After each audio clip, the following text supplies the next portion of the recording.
I got involved with Morgans at age 7 because my family moved next door to a Morgan horse trainer, Bob Baker, who, as it turned out, was a real icon in the business. And he brought me here to Northampton when I was 12 years old, 51 years ago. Well, my family moved to Middlebury, Vermont, where Mr. Baker had his training stable. And the University of Vermont Morgan Horse Farm is just 3 miles out of Middlebury. And it is the Mecca for Morgan horses, and so it's just kind of a mystical place to visit when you're around that area. And I was duly mystified the first time I drove in the yard with Mr. Baker. Yep. Yeah, well, I guess the valuable lessons are, he used to say, Stevie, don't be dreaming about the last blue ribbon you won. Think about today and tomorrow, and don't get hung up on yesterday's mistakes. Well, I'm very fortunate, Caleb, just through the people that I met.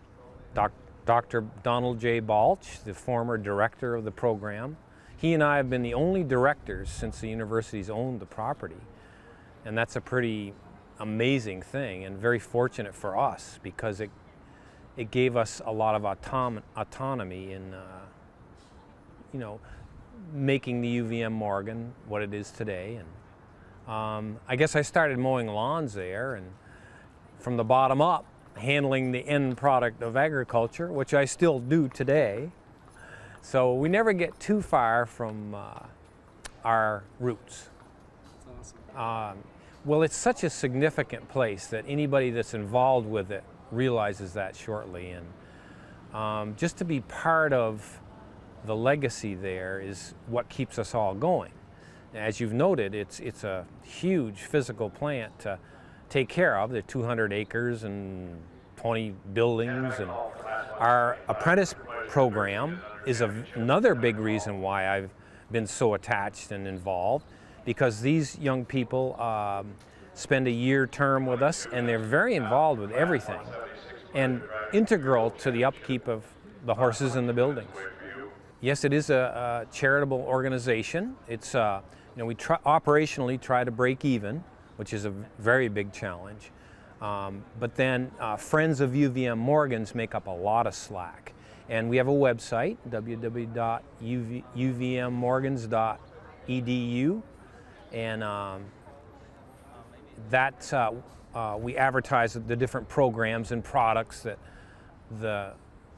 the whole entity has to sustain itself. I've been asked that several times for such interviews, and I think from my early days that Parade was a horse that the Ferguson family owned from Greene, Rhode Island, and they sent him and many of his offspring and also his relatives to Bob Baker for training. So Bob was very proud of that, because Ferguson's came up through from southern New England and passed a lot of good horse trainers.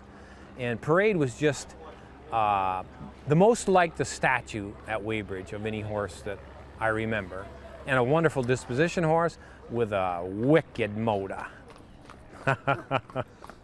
I guess just knowing the significance of the place, as I've mentioned, and the horses are just, they're the easy part, and they're just so wonderful. They look at you, those big eyes, and they want a job every day, as you well know, and you got to give them a job to make it work. So that's what keeps me going.